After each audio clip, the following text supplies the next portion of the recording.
तो अभी तक जो हमने देखा, हमने अथॉरिटेरियन रिजीम और डेमोक्रेटिक रिजीम देखी, या इसके अलावा हमने पार्लियामेंट्री वर्सेस प्रेसिडेंशियल सिस्टम देखा, और इसके अलावा हमने यूनिटरी वर्सेस फेडरल सिस्टम भी देखा।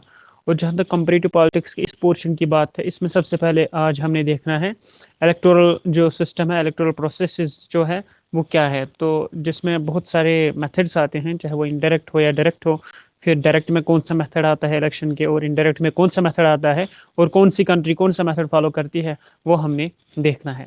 लेकिन इससे पहले कि हम इलेक्टोरल प्रोसेस पे जाए, हमें सबसे पहले ये पता होना चाहिए, एक कंट्री में जब इलेक्शंस होते हैं, चाहे वो डायरेक्ट इलेक्शन हो या इनडायरेक्ट इलेक्शन होते हैं, वहाँ पर जो कंट्री होती है उसको डिवाइड किया जाता है। उसको कॉन्स्टिट्यूंसीज में डिवाइड किया जाता है। जियोग्राफिकली जो पॉपुलेशन होती है ऑफ द कॉन्स्टिट्यूंसीज वो बराबर होती है। तो on the basis of population ये जो कॉन्स्टिट्यूंसीज होती हैं इनको डिवाइड किया जाता है। तो पूरी कंट्री, पूरा देश, पूरा नेशन जो होता है, पूरी स्टेट जो होती है, that is divided into N equal number as far as equal ratio as far as population is concern. Population की बिना पे कंट्री को डिवाइड किया जाता है कॉन्स्टिट्यूंसीज में। तो इक्वल इन कॉन्स्टिट्यूंसीज में पॉपुलेशन होती है। और ये जब हम इलेक्शन के मेथड्स के, इलेक्शन के मामले के लिए कंट्री को डिवाइड करते हैं कॉन्स्टिट्यूंसीज में, वो होती है टेरिटोरियल या जियोग्राफिकल, वो जो होती है रिप्रेजेंटेशन। क्योंकि इन कॉन्स्टिट्यूंसी से या तो फिर सिंगल मेंबर होंगी या ये मल्टी मेंबर भी हो सकती है। So when country is divided into constituencies, when whole country is divided into territorial constituencies for the purpose of elections, that is territorial representation, or we can call that geographical representation as well. और जहाँ तक इन constituencies की बात होती है, multi member भी हो सकती है, सिंगल मेंबर भी हो सकती है। लेकिन बड़ी इंपॉर्टेंट बात यहाँ पर यह है, जो constituencies होती है, they are equal as far as population is concerned। तो हर एक कॉन्स्टिट्यूंसी की जो पॉपुलेशन है वो दूसरी कॉन्स्टिट्यूंसीज के रिलेटेड बराबर होती है। और जहाँ तक मेथड ऑफ रिप्रेजेंटेशन का बात है, मेथड ऑफ रिप्रेजेंटेशन की बात है, तो बहुत सारे ऐसे मेथड्स हैं जिनमें हम डायरेक्टली रिप्रेजेंटेटिव्स को चूज करते हैं, इलेक्ट करते हैं बाय मींस ऑफ वोट। तो वो एक डायरेक्ट रिप्रेजेंटेशन होती है, डायरेक्ट मेथड ऑफ इलेक्शन होता है। और जहाँ तक इनडायरेक्ट की बात है, उसके लिए हम एक इंटरमीडिएट या रिप्रेजेंटेटिव्स को चुनते हैं। फॉर एग्जांपल जो हमारे रिप्रेजेंटेटिव्स है वो किसी और इलेक्शन के लिए और रिप्रेजेंटेटिव्स को चुनते हैं। तो जिनको हम डायरेक्टली वोट करते हैं वो हो गया डायरेक्ट मेथड। अब जिनको हमने वोट किया है वो किसी और को भी चुनते हैं हमारे लिए, तो जिसको वो चुनते हैं वो हमारे लिए इनडायरेक्ट हो जाते हैं। जिस तरह लेजिस्लेटिव असेंबलीज के जो एमएलएज होते हैं उनको लोग डायरेक्ट वोट से इलेक्ट करते हैं। और फिर लेजिस्लेटिव काउंसिल में जो एमएलसीज आते हैं, मेंबर्स ऑफ लेजिस्लेटिव काउंसिल, उनको लोग वोट नहीं करते हैं, बल्कि उनको लोगों के representative in the form of MLA, तो एमएलए चुनते हैं किनको, एमएलसीज को। या अगर हम सेंटर में देखेंगे, लोकसभा के मेंबर्स को डायरेक्टली पीपल वोट करते हैं। लेकिन जहां तक राज्यसभा की बात होती है, राज्यसभा के मेंबर्स के लिए लोग वोट नहीं करते हैं। राज्यसभा के मेंबर्स के लिए जो वोट करते हैं वो होते हैं लोगों के रिप्रेजेंटेटिव्स, वो होते हैं लोगों के रिप्रेजेंटेटिव्स। या इंडिया में अगर देखेंगे, प्रेसिडेंट और वाइस प्रेसिडेंट के इलेक्शन में भी जो लोग होते हैं वो हिस्सा नहीं लेते हैं, बल्कि लोगों के रिप्रेजेंटेटिव्स वहां हिस्सा लेते हैं। तो जहां लोग डायरेक्टली वोट करेंगे, that is direct method of election. और जहां लोगों के रिप्रेजेंटेटिव्स और रिप्रेजेंटेटिव्स को चुनेंगे, that is an indirect system, that is an indirect method. तो डायरेक्ट मेथड में अगर हम देखेंगे, लेजिस्लेटिव असेंबली होती है या जो सेंटर में लोकसभा के इलेक्शंस होते हैं, ये डायरेक्ट में आते हैं। पंचायत लोकल गवर्नमेंट के भी इलेक्शंस डायरेक्ट में आते हैं। लेकिन जहां तक इनडायरेक्ट मेथड्स ऑफ इलेक्शंस की बात है, तो वहां पर legislative council, Rajya Sabha, president and vice president of India वो इनडायरेक्ट मेथड से इलेक्ट किए जाते हैं। तो जहां तक इलेक्शन सिस्टम की बात है, इलेक्शन प्रोसेस की बात है, इलेक्शन मेथड्स की बात है, और इंडियन कॉन्स्टिट्यूशन को जब हम देखते हैं, that's borrowed constitution, most of its features have been borrowed from the foreign constitutions. So जो इलेक्शन सिस्टम है, इलेक्शन मेथड है, that too has been borrowed from British, that too has been borrowed from British. और जहाँ तक election methods की बात है, तो इसमें डायरेक्ट मेथड है और इनडायरेक्ट मेथड है। लेकिन जहाँ तक डायरेक्ट मेथड की बात है, डायरेक्ट मेथड को एफपीटीपी के नाम से जाना जाता है। FPTP stands for first past the post system, first past the post system. और ये जो first past the post system है, इसका दूसरा नाम जो है, that is plurality system, that is plurality system, why it is known as plurality system, why India chose it, why is it simple system for the Indians to follow, और इसमें जो constituencies होती है वो कैसी होती है, और इसको प्लूरलिटी का नाम क्यों दिया जाता है, इसके एडवांटेजेस क्या हो सकते हैं, या इसमें एक मेंबर को कामयाब, एक रिप्रेजेंटेटिव को कामयाब होने के लिए कितने वोट्स की ज़रूरत होती है, और इसमें अगर देखेंगे नुकसानात क्या होंगे इस सिस्टम में, वो भी हम देखेंगे। तो जो मेथड्स है डायरेक्ट और इनडायरेक्ट के, सबसे पहले डायरेक्ट वाला आता है first past the post system. First past the post system से जो लोअर हाउसेस होते हैं उनके, जैसे लोकसभा हो, हाउस ऑफ कॉमन्स हो, house of representatives in United states हो, इनके लिए, या लेजिस्लेटिव असेंबलीज हो, इनके लिए इस एफपीटीपी से इलेक्शंस होते हैं। तो ये जो एफपीटीपी सिस्टम है ये डायरेक्ट मेथड है, और यहाँ पर जो कॉन्स्टिट्यूंसीज होती है वो होती है सिंगल मेंबर कॉन्स्टिट्यूंसीज, वो होती है सिंगल मेंबर कॉन्स्टिट्यूंसीज। और इंडिया ने इसको चूज क्यों किया? क्योंकि Indians were familiar with this system during British rule. 1949 से पहले इंडियन लोगों को ये आदत हुई थी इस मेथड के थ्रू वोट डालना। इसमें मतलब डायरेक्ट कांटेक्ट रहता है रिप्रेजेंटेटिव और यानी जो इलेक्शंस लड़ता है, कॉन्टेस्ट जो कंटेस्टेंट्स होते हैं उनके और लोगों के बीच इसमें डायरेक्ट कांटेक्ट रहता है। जब वो अपनी इलेक्शन मुहिम, इंतखाबी मंशोर चलाते हैं तब वो डायरेक्टली लोगों के सामने आते हैं, तो यहाँ डायरेक्ट कांटेक्ट रहता है वोटर और रिप्रेजेंटेटिव का। इसके अलावा ये बड़ा सिंपल है, वोटिंग लाइन में आपने लाइन में बैठना है, कतार में बैठना है, और आपने वोट कास्ट करना है इलेक्शन बूथ पे जाके। तो इसमें एक सिंपलिसिटी ये है, डायरेक्टली आपने जाके वोट कास्ट करना है। तो एक तो इस सिंपल है अंडरस्टैंड करने के लिए। दूसरा, जो लोग, जो पॉपुलेशन थी तब इंडिया की, वो ज़्यादा इलिटरेट, एजुकेटेड नहीं थी, ज़्यादा इलिटरेट लोग थे, तो उनको ये सिस्टम जो सिंपलेस्ट सिस्टम है एफपीटीपी, ये उनके लिए समझना बड़ी आसानी मतलब हुई थी तब, मतलब उनको ये समझना तब के ज़माने में बहुत ही आसान बात थी। और इसमें डायरेक्ट कॉन्टैक्ट रहता है, और इसमें जो कॉन्स्टिट्यूंसीज होती है for the Lok Sabha elections, whole country is divided into constituencies, और जो कॉन्स्टिट्यूंसीज होती है वो होती है सिंगल मेंबर कॉन्स्टिट्यूंसीज। और सिंगल मेंबर कॉन्स्टिट्यूंसीज मतलब बहुत सारी पार्टीज, बहुत सारे कैंडिडेट्स हर एक कॉन्स्टिट्यूंसी में खड़े करते हैं, लेकिन एक कॉन्स्टिट्यूंसी से सारे पार्टी के मेंबर्स में से सिर्फ एक को कामयाब होना है, सिर्फ एक को कामयाब होना है। और इन कॉन्स्टिट्यूंसीज का पॉपुलेशन के हिसाब से जब देखा जाए तो इनका साइज बराबर होता है, इनका साइज बराबर होता है। लेकिन इसमें अब क्या है, कामयाब कौन हो सकता है? फॉर एग्जांपल अगर 4 कैंडिडेट एक कॉन्स्टिट्यूंसी से इलेक्शंस के लिए एफपीटीपी सिस्टम में उठे, तो 4 में से फॉर एग्जांपल कॉन्स्टिट्यूंसी में 100 वोट्स हैं।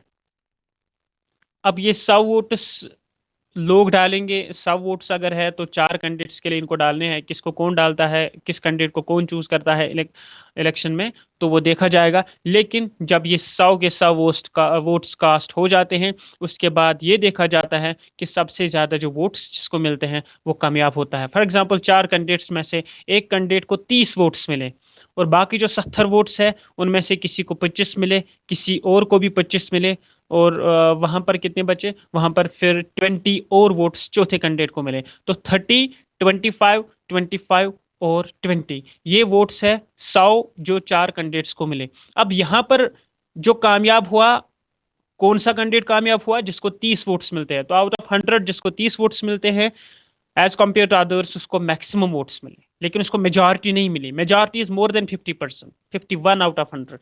लेकिन यहाँ पर एफपीटीपी या डायरेक्ट इलेक्शन में कामयाब होने के लिए आपने क्या चाहिए? आपने मैक्सिमम वोट्स चाहिए एज कम्पेयर टू अदर्स। तो यहाँ पर 4 कैंडिडेट्स को, एक को मिले 30, एक को मिले 25, दूसरे को भी 25 मिले, और लास्ट यानी फोर्थ वाले को 20 मिले। तो 20, 25, 25 और 30, तो 30 वाला जो है वो कामयाब हुआ। लेकिन तो ठीक है, यहाँ पर सिंपल है, सबसे आपने एज कम्पेयर टू अदर्स ज़्यादा वोट्स लेने हैं तो आप कामयाब हो जाते हो।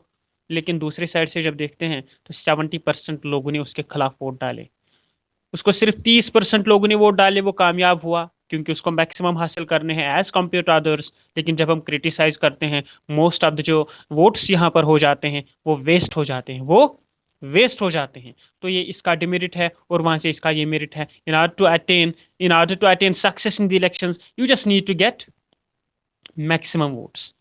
तो इसका एक एडवांटेज ये है it is easy to operate, क्योंकि people were familiar through this method before independence in 1947, so it is easy to operate. इसमें क्लियरली लिंक रहती है बिटवीन कॉन्स्टिट्यूंसीज एंड रिप्रेजेंटेटिव्स, मतलब a direct contact is always established between people and representatives. और यहाँ पर क्या हो जाता है, इसको क्यों कहा जाता है plurality method, plurality system? PTP is known as plurality system because massive participation on the part of people. तो पॉलिटिकल पार्टिसिपेशन जो लोगों की रहती है इलेक्शन के दौरान इस डायरेक्ट मेथड में वो खासी अच्छी रहती है, खासी तादाद में जो लोग होते हैं वो इलेक्शन में हिस्सा लेते हैं। That's why this PTP system is also known as plurality system. लेकिन इसका डिसएडवांटेज या डिमेरिट यही है, जो मैक्सिमम जो मोस्ट ऑफ द वोट्स होते हैं, जो स्पेशली कास्ट होते हैं लूजिंग कैंडिडेट्स को, वो यहाँ पर वेस्ट हो जाते हैं। तो जो वोट्स यहाँ पर वेस्ट हो जाते हैं, जो लूजिंग कैंडिडेट्स के फेवर में आ जाते हैं, वो यहाँ पर वेस्ट हो जाते हैं। इसके अलावा जो ये सिस्टम है, यहाँ पर जो माइनॉरिटीज़ होती है, चाहे वो किसी भी ग्रुप से हो, वो माइनॉरिटीज़ वो मोस्ट ऑफ द चांसेस रहते हैं इस डायरेक्ट मेथड में जो माइनॉरिटीज़ होते हैं वो अनरिप्रेजेंटेटेड जाती है, वो अनरिप्रेजेंटेटेड जाती है। तो एफपीटीपी सिस्टम को इंडिया ने इसीलिए चूज किया क्योंकि ये ज़्यादा एक्सपेंसिव नहीं है, क्योंकि इसमें डायरेक्ट कंटैक्ट है, ये सिंपल है, इसमें डायरेक्टली आपने जाना है और वोट कास्ट करना है। इसमें आपको ये भी पता है, आप में से आपको चार जितने भी कैंडिडेट्स है कॉन्स्टिट्यूंसीज में, आपने एक को चूज करना है। इसके अलावा इस सिस्टम को क्यों चूज किया इंडिया ने? क्योंकि people were familiar through this method prior to independence under the British, क्योंकि ब्रिटिश से ही ये बारो किया गया था। That's why it was operated in India as well and it was simple to understand as far as mass population was concerned। pretty illiteracy थी, बहुत ज़्यादा illiteracy थी, और ये मेथड बड़ा सिंपल था समझने के लिए, तो इसको चूज किया गया डायरेक्ट इलेक्शन के लिए। So FPTP system is at times known as plurality system because most people participate in elections through this very method. और इसका जो अच्छा एडवांटेज ये है, आपने as compared to other candidates constituency में मैक्सिमम वोटर्स लेने हैं। जैसे मैंने बताया, आउट ऑफ 100 4 कैंडिडेट्स में से 20, 25, 25 और 30, और जिसको 30 मिले वो कामयाब हो गया। लेकिन उसके अपोजिट में 70 वोट्स जो आ गए, दैट मीन्स इसका डिमेरिट ये है, मेजॉरिटी ऑफ द वोट्स जो होते हैं वो क्या हो जाते हैं, वो वेस्ट हो जाते हैं, वैनिश हो जाते हैं वहाँ पर। और यहाँ पर एक डायरेक्ट कॉन्टैक्ट रहता है रिप्रेजेंटेटिव और पीपल के बीच। इसके अलावा यहाँ पर जो माइनॉरिटीज होते हैं उनके बड़े चांसेस रहते हैं वो अनरिप्रेजेंटेटिव चली जाती है, वो अनरिप्रेजेंटेटिव चली जाती हैं। And as far as this very FPTP system is concern, इससे कहाँ पर इलेक्शंस हो जाते हैं? इससे इंडिया में अगर देखेंगे तो MLAs, members of legislative assemblies, members of Lok Sabha, panchayat and municipality के लिए जो डायरेक्ट इलेक्शंस होते हैं वो इसी एफपीटीपी सिस्टम से हो जाते हैं। और यहाँ पर जो कॉन्स्टिट्यूंसीज होती है वो होती है सिंगल मेंबर कॉन्स्टिट्यूंसीज।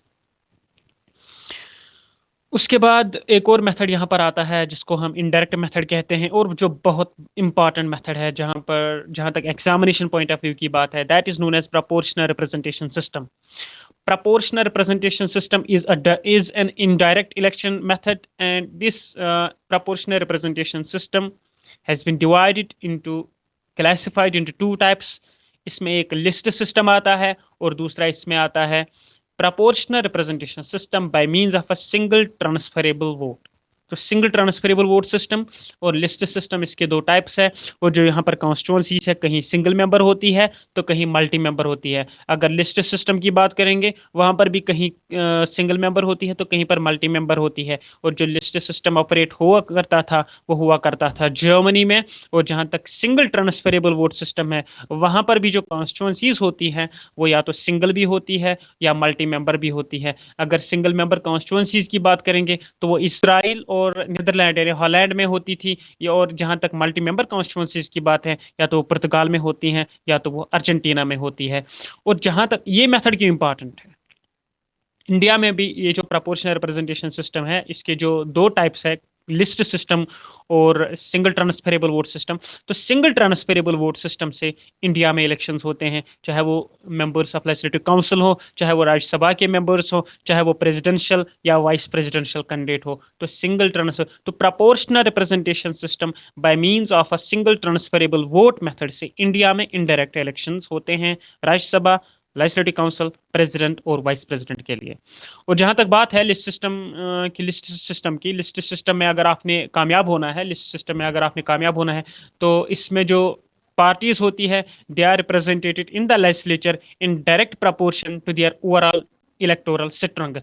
जहां तक बात है इस लिस्ट सिस्टम की, लिस्ट सिस्टम में आपने क्या करना है, या तो ये जो कॉन्स्टिट्यूंसीज होती है ये सिंगल मेंबर भी हो सकती है या ये मल्टी मेंबर भी हो सकती है। और यहाँ पर पार्टीज क्या करती है, वो लिस्ट बनाती है अपने कैंडिडेट्स की। वो अपने लिस्ट सिस्टम में, मतलब parties are providing the list of their candidates in order of preferences. तो डिसेंडिंग ऑर्डर से वो प्रेफरेंसेस होती है, सबसे पहली प्रेफरेंस आप किसको देंगे, सबसे आखिरी प्रेफरेंस या बाद की प्रेफरेंस आप किसको देंगे। तो वो लिस्ट दिया जाता है, और ये जो लिस्ट पॉलिटिकल पार्टीज इसमें फराहम करती है लिस्ट सिस्टम में, वही पार्टीज वाला प्रेफरेंस वाला लिस्ट लोगों को, मतलब वोटर्स के सामने प्रेजेंट किया जाता है। और वहां पर जब वोटर्स देखते हैं तो वोटर्स क्या करते हैं, वोटर्स या इलेक्टोरस जो होते हैं, वो क्या करते हैं, they are voting for the party not for the candidate. वो या तो वो पार्टी को वोट करते हैं, कैंडिडेट को वोट नहीं करते हैं वो। क्योंकि यहाँ पर क्या होते हैं, जो पार्टीज होते हैं उनको उतनी ही सीट्स मिलती है, they are allocated seats in direct proportion to the votes they get in the election, to the votes they get in the election. For example, अगर यहाँ पर हम कोटा देखेंगे तो फार्मूला क्या होती है यहाँ पर एक कैंडिडेट को कामयाब होने के लिए, total number of votes to be cast, जितने वोटर्स होंगे वो कितने हैं, टोटल वोट्स कितने हैं इस कॉन्स्टिट्यूंसी में, divide by seats to be filled up, कितनी सीट्स आपको लेनी है पार्लियामेंट में। तो ऊपर आपने टोटल वोट्स लिखने हैं, नीचे आपने कितने सीट्स फुल करनी है, तो वो यहाँ पर कोटा होता है। फॉर एग्जांपल, अगर total number of votes cast होगा 1 lakh, for example 1 lakh votes होंगे, और जो सीट्स आपने फुल करनी है वो 10 सीट्स है। तो 10 सीट्स अगर आपने फिलअप करनी है और टोटल वोट्स जो है वो 1 लाख है, तो दैट मीन्स एवरी कैंडिडेट जिसको कामयाब होना है उसको कम से कम कितने वोट्स चाहिए, उसको कम से कम 10,000 वोट्स चाहिए।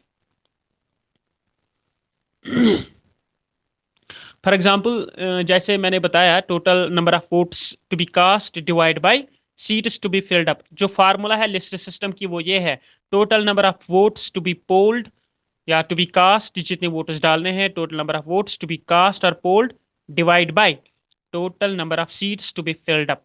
फॉर एग्जाम्पल, अब मैं कह रहा हूँ अगर 1 लाख वोट्स है और जो सीट्स है, बहुत सारे कैंडिडेट्स है लेकिन सीट्स हमें सिर्फ 10 चाहिए, 10 सीट्स के लिए 1 लाख वोट्स है, तो दैट मीन्स हर एक सीट के लिए कम से कम 10,000 वोट होने चाहिए। अब यहाँ पर 3 पार्टीज आती है, ए बी सी। जब ये 3 पार्टीज आती है तो ए पार्टी को मिलते हैं for example 50,000 vote, A party को मिलते हैं 50,000 वोट, क्योंकि वहां से आपको पता है 10 कैंडिडेट्स में से एक कैंडिडेट को 10,000 वोट चाहिए। अब ए पार्टी को मिले 50,000 वोट, बी पार्टी को मिले 40,000 वोट, और सी पार्टी को मिले 10,000 वोट। तो ए को 50,000, बी को 40,000 और सी को 10,000 वोट मिलते हैं। जब हम फार्मूला की ओर आते हैं, वोटिंग क्राइटेरिया जो है, जिसमें मैंने बता दिया total number of votes to be cast divide by seats to be filled up. जब हम इस क्राइटेरिया पे आते हैं तो यहाँ पर जो ए है उसको 5 सीट्स मिलते हैं, जो बी कैंडिडेट है उसको 4 सीट्स मिलते हैं, B party I mean to say, क्योंकि यहाँ वोट किया जाता है पार्टी को, नॉट फॉर द कैंडिडेट। अब यहाँ पर ए पार्टी को मिले 5 सीट्स, बी पार्टी को मिले 4 सीट्स, और जो सी पार्टी है उसको मिली 1 सीट। इसी तरह ये जो लिस्ट सिस्टम है, यहाँ पर कैंडिडेट्स का लिस्ट देती है पार्टी, उन पे प्रेफरेंस होती है उनके लीडर्स की। लेकिन जब कैंडिडेट्स वोट करते हैं, वो करते हैं पार्टी को, कैंडिडेट को नहीं करते हैं। वो जब लोग वोट डालते हैं वो रिप्रेजेंटेटिव को नहीं बल्कि पार्टी को वोट करते हैं। तो यहाँ पर जो क्राइटेरिया होता है उस वो यही होता है, जितने भी वोटर्स होते हैं उनको डिवाइड किया जाता है जितनी आपकी सीट्स होती है। तो 1 लाख वोट्स अगर आपकी इस कंट्री में है और आपको 10 कैंडिडेट्स चाहिए, तो हर एक कैंडिडेट को कम से कम कामयाब होने के लिए 10,000 वोटर्स चाहिए। तो और ये जो लिस्ट सिस्टम है ये ऑपरेशनल है, कहाँ पर इसको ऑपरेशनल किया गया है, जर्मनी में ये चलता है। तो लिस्ट सिस्टम जो है, या तो यहाँ कॉन्स्टिट्यूंसी सिंगल मेंबर होती है, या यहाँ पर जो कॉन्स्टिट्यूंसी होती है वो मल्टी मेंबर होती है। और इसके तहत जो इलेक्शंस होते हैं वहां पर प्रेफरेंस के हिसाब से किस पार्टी को इन्होंने चूज किया, और हर एक कैंडिडेट को कामयाब होने के लिए कौन सा कोटा मतलब मुकम्मल करना है, कौन सा जो कोटा होता है वो दरकार होता है, रिक्वायर होता है। तो फार्मूला यहाँ पर यही है, total number of votes to be cast divide by seats to be filled up, seats to be filled up. तो ये फार्मूला है लिस्ट सिस्टम की, और लिस्ट सिस्टम जो है ये ऑपरेशनल है जर्मनी में, ये ऑपरेशनल है जर्मनी में। उसके बाद ये जो प्रोपोर्शनल रिप्रेजेंटेशन सिस्टम है, इसमें बहुत ही अहम जो आता है वो है single transferable vote system. Single transferable vote system अगर एग्जाम में आता है तो वहां पर ये आमतौर पे पूछा जाता है, स्ट्रॉन्गेस्ट एडवोकेट जिसने इसको फेवर किया है, किस फिलोसफर ने इसको फेवर किया है। जब हम वेस्टर्न पॉलिटिकल थॉट पढ़ते थे तो शायद मैंने आपको बता दिया था, J.S. मिल, जॉन स्टीवर्ट मिल जो है, he is the strongest advocate of this single transferable vote system. तो सिंगल ट्रांसफरेबल वोट सिस्टम का जेएस मिल बड़ा स्ट्रॉन्ग एडवोकेट है, एक्सपोनेंट है। लेकिन ये किसने दिया है ये system? Single transferable vote system दिया है थॉमस हेयर ने, जो ब्रिटिशर था Thomas Hare. That is why ये जो सिंगल ट्रांसफरेबल वोट सिस्टम है, it is at times called as Hare system. तो सिंगल ट्रांसफरेबल वोट सिस्टम को कभी कभार हेयर सिस्टम भी कहा जाता है।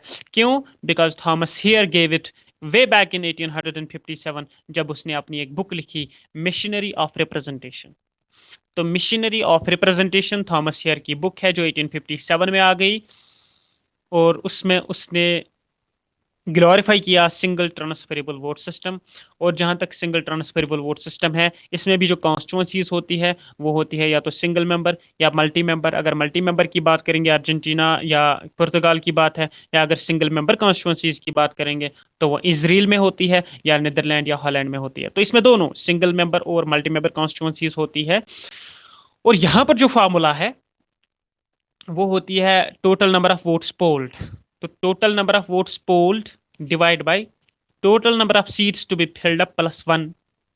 और तो total number of votes polled divide by total number of seats to be filled up plus one. और इन सब का जो ये है डिवाइडर, डिवाइडर के साथ ही वहां एक और प्लस वन हो जाता है। तो यहाँ पर जो फार्मूला है वो है total number of seats to be filled up divide by no, जो फार्मूला है इसकी सिंगल ट्रांसफरेबल वोट सिस्टम की, total number of votes to be polled, total number of votes to be polled divide by total number of seats to be filled up plus one, plus one. तो यहाँ पर दो बार एक आता है, एक तो जो नीचे हम डिवाइड के नीचे करते हैं total number of seats to be filled up plus one, और जो डिवाइड की लाइन है उसके साथ ही हम प्लस वन करते हैं।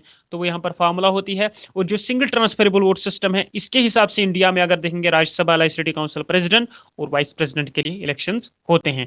और यहाँ पर आमतौर पे जो कॉन्स्टिट्यूंसीज होती है मोस्ट ऑफ द केस में वो मल्टी मेंबर कॉन्स्टिट्यूंसीज होती है। और यहाँ पर क्या होता है, यहाँ पर भी जो इलेक्शंस होते हैं वो प्रेफरेंस के हिसाब से होते हैं, रैंक मिलती है कैंडिडेट को प्रेफरेंस के हिसाब से। अब यहाँ पर अगर किसी को कामयाब होना है तो वो फर्स्ट प्रेफरेंस के हिसाब से, फॉर एग्जांपल अगर कुछ वोट्स है तो कुछ कैंडिडेट्स भी है, वोट्स है और कैंडिडेट्स भी है। अब कैंडिडेट वही कामयाब होगा जो मुकर्ररा जो कोटा है उसको मुकम्मल करेगा, जो मुकर्ररा जो कोटा है उसको मुकम्मल करेगा, उसको मतलब उसके वोट्स उतने होंगे जितना कोटा में दिया है। अगर उसके वोट्स उतने हो जाते हैं, रिक्वायर्ड वोट्स जो कोटा में होते हैं, अगर एक कैंडिडेट को मिलते हैं तो वो कामयाब होता है। लेकिन यहाँ पर फॉर एग्जाम्पल 100 में से अगर किसी को 40 वोट लेने हैं तो वो एफपीटीपी के हिसाब से कामयाब है। लेकिन जो ये चार कैंडिडेट्स फील्ड में हैं, 40 वोट्स जिसको भी मिलते हैं वो कामयाब हो गया। अब किसी को 45 मिले, किसी को 40 मिले, किसी को 35 मिले और किसी को 30 मिले। अब यहाँ पर कामयाब अभी दो कैंडिडेट्स हुए, 45 और 40 वाला कामयाब हो गया, 35 और 30 वाला अभी कामयाब नहीं हुए। अब यहाँ पर क्या हो जाएगा, यहाँ पर जो 40 जिसको मिले, बराबर 40 मिले, वो हो गया कामयाब। प्रेफरेंस के हिसाब से 40 लोगों ने इसको प्रेफरेंस दी। अब 45 लोगों ने एक कैंडिडेट को प्रेफरेंस दी, लेकिन लेने हैं कितने, सिर्फ 40 लेने हैं। तो उसको कितने सरप्लस वोट्स है, उसको 5 सरप्लस वोट्स है। उसके 5 सरप्लस वोट्स उठाए जाते हैं और प्रेफरेंस के हिसाब से ये बकिया जो दो कैंडिडेट्स निचली लेवल पे है उनमें डिवाइड किए जाएंगे, उनमें ऐड किए जाएंगे। अब ये 5 वोट्स वहां पर ऐसे हो जाएंगे जब तक कि एक कैंडिडेट को 40 वोट टच ना हो जाए। और इसमें यह भी होता है, तो ये जो सिंगल ट्रांसफरेबल वोट सिस्टम है, अगर कोटा में 40 वोट्स आपने लेने हैं, आपके 40 बराबर आ गए, तो ना आपको किसी को देने हैं ना आपको किसी के लेने हैं, तो आपके बराबर है। अब किसी के अगर सरप्लस है तो वो सरप्लस वाले डिवाइड प्रेफरेंस के हिसाब से बाकी जो कैंडिडेट्स है जिनका स्कोर 40 से नीचे है उनको दिए जाते हैं। लेकिन यहाँ पर बात यह है, जिसके सरप्लस वोट्स है वो उससे लिए जाते हैं, और जिसके बहुत कम वोट्स होते हैं, जिसके बड़े कम चांसेस रहते हैं कि वो 40 का स्कोर छू जाएगा, उसके वोट्स भी लिए जाते हैं प्रेफरेंस के हिसाब से। और मकसद ये होता है कि जिसको कम कैंडिडेट्स होते हैं उसको क्या करें, उसको एलिमिनेट करें, उसको रेस से एलिमिनेट करें। तो सिंगल ट्रांसफरेबल वोट सिस्टम में ये है, उनके ये जो एक एक वोट्स प्रेफरेंस के हिसाब से ट्रांसफर किए जाते हैं, ये किन के वोट्स ट्रांसफर किए जाते हैं, एक उनके जिनका कोटा से ज्यादा वोट्स है, दैट मीन सरप्लस वोट्स 40 अगर लेने थे तो 45 है, तो उसके 5 सरप्लस वोट्स है, वो प्रेफरेंस के हिसाब से डिस्ट्रीब्यूट किए जाएंगे। और दूसरा वो जिसके बहुत कम वोट्स है, 25 ही वोट या 35 ही वोट जिसके हैं, 40 लेने हैं, तो उसकी भी वोट्स लिए जाएंगे, वो भी रिडिस्ट्रीब्यूट किए जाएंगे उन कैंडिडेट्स के लिए जो 40 के स्कोर के बड़े बहुत ज्यादा करीब होंगे।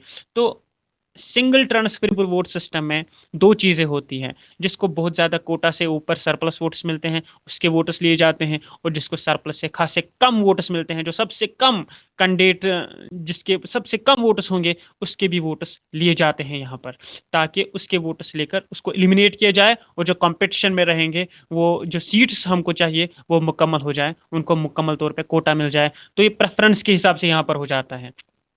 तो यहाँ पर जो वोट्स काउंट हो जाते हैं वो काउंट हो जाते हैं on the basis of first preference. लेकिन if all seats are not filled, अगर यहाँ पर सारी सीट्स फिल नहीं हुई है, the candidate securing the least number of votes is eliminated. जैसे मैंने बताया, जिसके कम वोट्स होते हैं उसके वोट्स लिए जाते हैं। क्यों लिए जाते हैं? Because his votes are distributed among according to the second preference. तो फर्स्ट प्रेफरेंस पे अगर एक कैंडिडेट कामयाब हो जाता है, अब दूसरी प्रेफरेंस पे आपको दूसरा कैंडिडेट चाहे लेकिन उसके वोट से भी 2-3 कम पड़ते हैं, तो जिसके बहुत ज्यादा कम वोट्स हैं, बड़े कम चांस है उसके कामयाब होने के, तो उसके वोट्स लिए जाते हैं, उसको एलिमिनेट किया जाता है, और उसके जो वोट्स लिए जाते हैं वो डिस्ट्रीब्यूट किए जाते हैं, ताकि दूसरा कैंडिडेट भी, सेकंड प्रेफरेंस का कैंडिडेट भी कामयाब हो सके। तो इंडिया में आमतौर पर यही किया जाता है, लेकिन इन जनरल अगर देखेंगे सिंगल ट्रांसफरेबल वोट में क्या हो जाता है, जिसके सरप्लस वोट्स भी मिलते हैं वो भी उससे लिए जाते हैं, और जिससे कम वोट्स मिलते हैं उसके भी वो लिए जाते हैं, ताकि उसको एलिमिनेट किया जाए और रिक्वायरमेंट जिस कैंडिडेट को कम है उसको रिडिस्ट्रीब्यूट करके कामयाब किया जाए। और ये जो सिंगल ट्रांसफरेबल वोट सिस्टम है, it is known as Hare system. Thomas Hare ने दिया 1857 में, मिशनरी ऑफ रिप्रेजेंटेशन उसकी बुक है, और जेस मिल ने इसको सपोर्ट किया था। इसमें मल्टी मेंबर या सिंगल मेंबर कॉन्स्टिट्यूंसीज होती है, और ये जो सिस्टम है जिसमें प्रेफरेंशियल वोटिंग होती है, जिसमें प्रेफरेंस के हिसाब से वोट किया जाता है, या वोट्स को फिर रिडिस्ट्रीब्यूट किया जाता है प्रेफरेंस के हिसाब से, ताकि कोई कैंडिडेट कामयाब हो और जिसको कम वोट्स मिले उसको एलिमिनेट किया जाए। और ये जो सिस्टम है, it is used for electing members in India for Rajya Sabha and legislative councils as well. और इसी मेथड से ये जो पीआर सिस्टम है, proportional representation system by means of a single transferable vote, इससे किसको इलेक्शंस किए जाते हैं? राज्यसभा के साथ साथ लेजिस्लेटिव काउंसिल को, और president and vice president of India को। अब अगर इस सिस्टम को हम देखेंगे, इसमें मेरिट्स क्या रहते हैं प्रोपोर्शनल रिप्रेजेंटेशन सिस्टम में, और इसके डिमेरिट्स क्या रहते हैं। सबसे पहली बात यहाँ पर है जो एफपीटीपी में एडवांटेज था, वहाँ एक डायरेक्ट कांटेक्ट रहता था कैंडिडेट और पीपल्स का। तो पीपल और कैंडिडेट का डायरेक्ट कांटेक्ट रहता है एफपीटीपी सिस्टम में, लेकिन यहाँ वो डायरेक्ट कांटेक्ट नहीं रहता है। अब दूसरी बात वहां पर क्या थी, अगर आपने एफपीटीपी में कामयाब होना है तो आपने मैक्सिमम वोट्स लेने हैं एज कम्पेयर टू अदर्स। फिर ये अलग बात है, आपको 70% अगेंस्ट है, 30 वोट्स आपने लिए, किसी ने 25 लिए, किसी ने 20 लिए, किसी ने 15 लिए, तो 30 वाला कामयाब हो गया, बाकी 70% उसके खिलाफ गए। तो वहां पर आपने मैक्सिमम चाहिए कामयाब होने के लिए। लेकिन ये जो पीआर सिस्टम है, प्रोपोर्शनल रिप्रेजेंटेशन सिस्टम, यहाँ आपने मैक्सिमम नहीं बल्कि यहाँ आपने मेजॉरिटी चाहिए। In order to attain success in elections you need to attain majority. और दूसरा एफपीटीपी सिस्टम में क्या होता था, वहाँ अनरिप्रेजेंटेटिव जाते थे जो माइनॉरिटीज होती थी। लेकिन ये जो इनडायरेक्ट मेथड है प्रोपोर्शनल रिप्रेजेंटेशन सिस्टम, यहाँ जो माइनॉरिटीज होती है वो अनरिप्रेजेंटेटिव नहीं जाती है, वो अनरिप्रेजेंटेटिव नहीं जाती है, क्योंकि यहाँ पर उनको आराम से जो राइट्स होते हैं उनके यहाँ पर मिल जाते हैं, ये वो अनरिप्रेजेंटेटिव यहाँ पर नहीं जाते हैं, क्योंकि यहाँ पर जो सभी पार्टीज होती हैं वो उनकी रिप्रेजेंटेशन होती है, प्रोपोर्शनल रिप्रेजेंटेशन उनको लेजिस्लेचर में मिलती है। और जो डेमोक्रेसी की स्पिरिट के हिसाब से देखा जाएगा तो कहा जाता है कि एफपीटीपी सिस्टम जो है that is not according to the spirit of the democracy, rather than PR system जो है वो बिल्कुल is according to the harmony, is with harmony, is in true harmony with the spirit of democracy. So spirit of democracy अगर कहीं पर glorify होता है वो डायरेक्ट मेथड के एफपीटीपी में नहीं होता है, बल्कि इनडायरेक्ट मेथड के पीआर सिस्टम में होता है। और इसके अलावा जो हम वहां देखते थे डायरेक्ट कांटेक्ट था, यहाँ पर वो डायरेक्ट कांटेक्ट नहीं रहता है। इसके अलावा वहां पर देखते थे मैक्सिमम चाहिए, लेकिन यहाँ पर कितने वोट्स चाहिए, यहाँ आपको मेजॉरिटी चाहिए, यहाँ आपको मेजॉरिटी चाहिए। इसके अलावा वहां पर जो बड़ा डिमेरिट था, जब आपको मैक्सिमम चाहिए, 30 वोट्स आपको मिलते थे, कामयाब होते थे, 70 आपके अपोजिट जाते थे, तो वहाँ मैक्सिमम जो बहुत ज्यादा वोट्स थे, मेजॉरिटी ऑफ द वोट्स वो वेस्ट हो जाते थे। लेकिन यहाँ पर जो है votes are not wasted, votes are not wasted. अब बात ये है, that method was simple, FPTP is simple, but this PR system, it is difficult, it is complex and it is difficult. तो ये दोनों, एक तो एफपीटीपी सिस्टम हमने देखा और दूसरा हमने प्रोपोर्शनल रिप्रेजेंटेशन सिस्टम देखा, जिसमें दो चीजें आती हैं, लिस्ट सिस्टम और single transferable vote system. List system की जो फार्मूला है, that is total number of votes to be cast, total number of seats, उसको डिवाइड किया जाता है, total number of votes cast divide by seats to be filled. और जहां तक बात है सिंगल ट्रांसफरेबल वोट सिस्टम की, उसकी कौन सी फार्मूला है, total number of votes polled divide किया जाता है total number of seats to be filled up plus one, और इस सारे को प्लस वन और हो जाता है। तो यहाँ पर हो जाता है, अगर हम राज्यसभा में, इंडिया की राज्यसभा जो अपर हाउस है, वहां पर देखेंगे पीआर सिस्टम को इंडिया में अडॉप्ट किया गया है, जो पीआर सिस्टम है for electing the members to Rajya Sabha on the basis of single transferable vote system. क्यों, और इस हिसाब से जब हम राज्यसभा के लिए ये सिस्टम यूज करते हैं, ये मेथड यूज करते हैं, that means each state is having a fixed voter of seats, fixed voter of seats for Rajya Sabha. Each state has a fixed voter of seats for Rajya Sabha. अगर हम देखेंगे JNK को कितने सीट्स है राज्यसभा में, 4 हुआ करती है, लोकसभा के लिए 6 हुआ करती है। तो इसी तरह जो राज्यसभा की जो रिप्रेजेंटेशन है, वो हर एक सीट के, हर एक इसके लिए, स्टेट के लिए फिक्स किया गया है। और जहां तक जो मेंबर्स इलेक्ट किए जाते हैं, जो राज्यसभा के मेंबर्स इलेक्ट किए जाते हैं, उनको कौन इलेक्ट करता है, उनको लोग इलेक्ट नहीं करते हैं, बल्कि उनको लोगों के रिप्रेजेंटेटिव्स इलेक्ट करते हैं, like members of state legislative assemblies. और इसमें कौन से आते हैं, MLAs। जो MLAs होते हैं, MLAs जो होते हैं, वो लोगों के रिप्रेजेंटेटिव होते हैं स्टेट के, वो राज्यसभा के मेंबर्स को क्या करते हैं, इलेक्ट करते हैं। और वो भी मैंने आपको बता दिया, अगर राज्यसभा में किसी को इलेक्शन में कामयाबी का हासिल करनी है, तो उसको क्या चाहिए, उसको मैक्सिमम नहीं बल्कि उसको मेजॉरिटी चाहिए, उसको मेजॉरिटी चाहिए। तो ये था सिंगल ट्रांसफरेबल वोट सिस्टम में। और जहां तक सिंगल ट्रांसफरेबल वोट सिस्टम की बात है, इसके बाद क्या हो जाता है, जो काउंस, जैसे मैंने बता दिया, जो काउंटिंग होती है यहाँ पर वोट्स की, for example if after counting of the first preference vote required number of candidates जो होते हैं, जैसे मैंने बता दिया कि फर्स्ट प्रेफरेंस पे जो कैंडिडेट है वो कामयाब हो गया। अब दूसरी प्रेफरेंस का कैंडिडेट है, इसको थोड़े से कम वोट्स है, लेकिन देखा जाता है प्रेफरेंस के हिसाब से सबसे निचला वाला कैंडिडेट कौन है, सबसे निचला वाला कैंडिडेट कौन है, उम्मीदवार कौन है, उसके वोट्स रिडिस्ट्रीब्यूट किए जाते हैं, और निचले सतह के कैंडिडेट को एलिमिनेट किया जाता है, और उसके वोट्स को भी रिडिस्ट्रीब्यूट किया जाता है, जो सेकंड या थर्ड प्रेफरेंस के कैंडिडेट्स होते हैं उनमें उसको रिडिस्ट्रीब्यूट किया जाता है। उसके बाद एक और मेथड आता है माइनॉरिटी रिप्रेजेंटेशन। ये तो मेथड नहीं है, लेकिन ये एक रिप्रेजेंटेशन होती है। ये कौन सी रिप्रेजेंटेशन होती है, यहाँ पर ये रिप्रेजेंटेशन होती है कुछ जैसे हमने एफपीटीपी सिस्टम में देखा, कुछ माइनॉरिटी ग्रुप्स है। फॉर एग्जांपल अगर इंडिया में हम बात करेंगे, वहाँ पर for example panchayat local bodies में 1/3 रिप्रेजेंटेशन मिली है वमेंस को। वाई?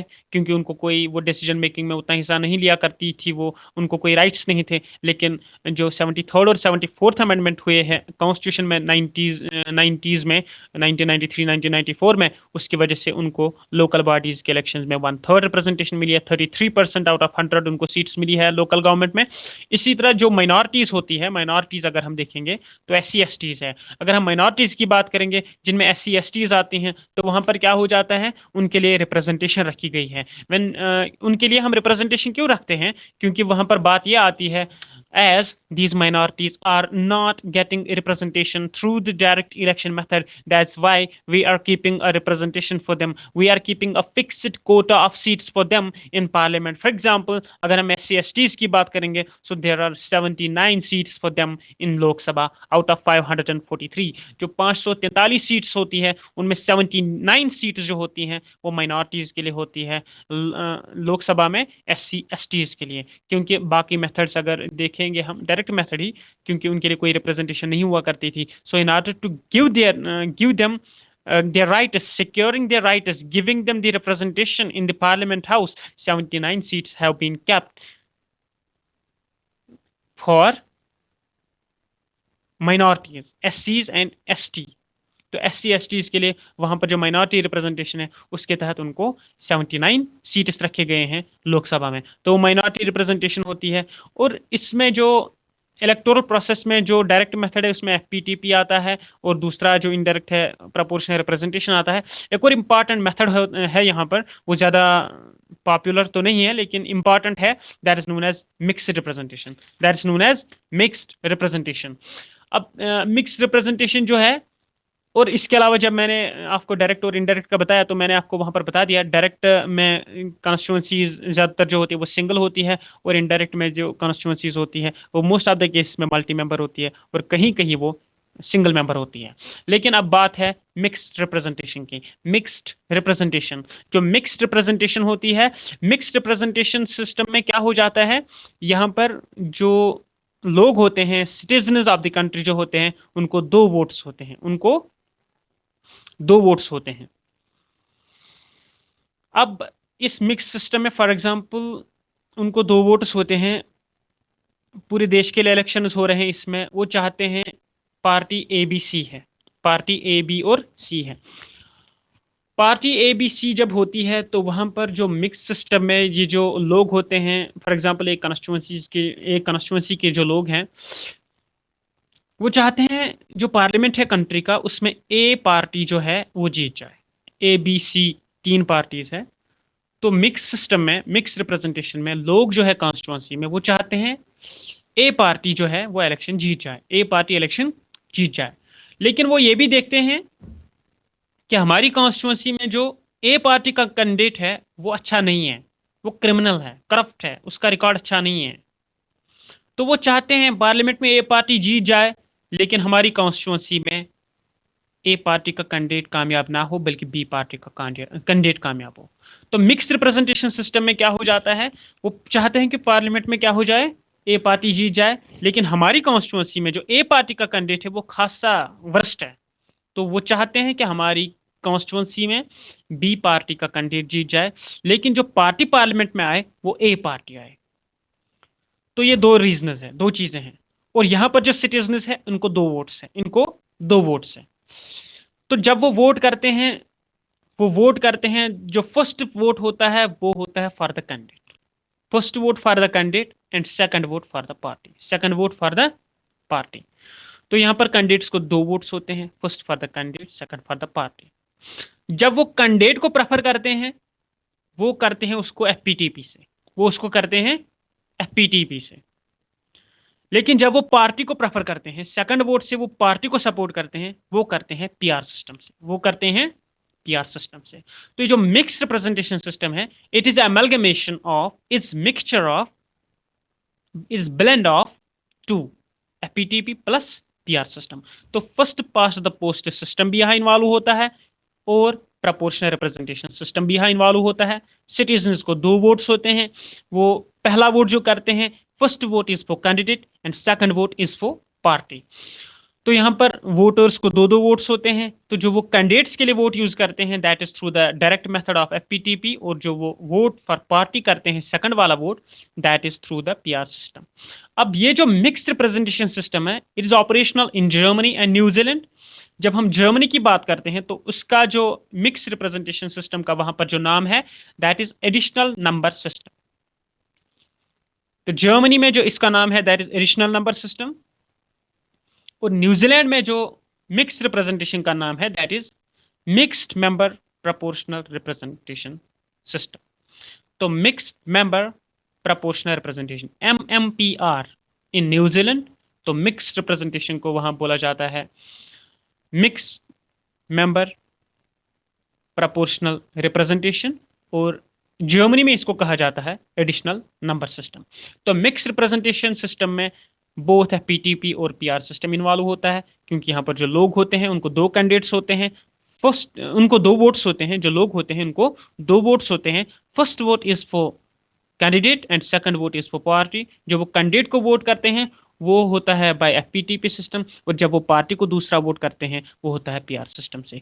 वो कैंडिडेट्स को जैसे मैंने बता दिया, वो सोचेंगे कि हमारी ठीक है ए पार्टी जीतनी चाहे पार्लियामेंट में, लेकिन वो चाहते हैं हमारी कॉन्स्टिट्यूंसी में जो ए पार्टी ने कैंडिडेट खड़ा किया है उसका रिकॉर्ड बड़ा खराब है, वो ठीक नहीं है, वो बंदा खिदमत नहीं कर सकता, he can't promote the development of the area. तो वो क्या चाहते हैं कि हमारी कॉन्स्टिट्यूंसी में जो कामयाब बंदा हो जाए वो बी पार्टी से कामयाब हो जाए, लेकिन जो पार्लियामेंट में पार्टी जीतनी चाहे वो ए पार्टी होनी चाहिए, है। दैट्स वाई वो एफपीटीपी से पहला वोट कैंडिडेट को करते हैं, किसी और पार्टी का, किसी और पार्टी के कैंडिडेट को, और फिर जब वो पीआर सिस्टम से अपना दूसरा वोट यूटिलाइज करते हैं वो अपनी उस पार्टी के लिए करते हैं जिसको पार्लियामेंट में चाहते होंगे। So it is mixed representation system and it is operational in practice right now in New Zealand and Germany. New Zealand में इसको mixed member proportional representation system कहा जाता है और जर्मनी में इसको एडिशनल नंबर सिस्टम कहा जाता है। So this was all about electoral process, जिसमें हमने डायरेक्ट और इनडायरेक्ट मेथड्स देखे हैं।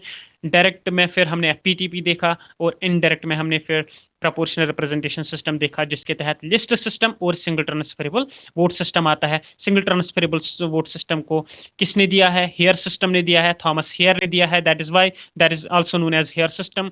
थॉमस हेयर ने 1857 में मिशनरी ऑफ रिप्रेजेंटेशन बुक लिखी है जिसमें उसने ग्लोरीफाई किया हेयर सिस्टम को। तो सिंगल ट्रांसफरेबल वोट सिस्टम को कहा जाता है हेयर सिस्टम, और जेस मिल ने इस हेयर सिस्टम यानी सिंगल ट्रांसफरेबल वोट सिस्टम को सपोर्ट किया था। And hopefully tomorrow we will discuss about the party politics, party system.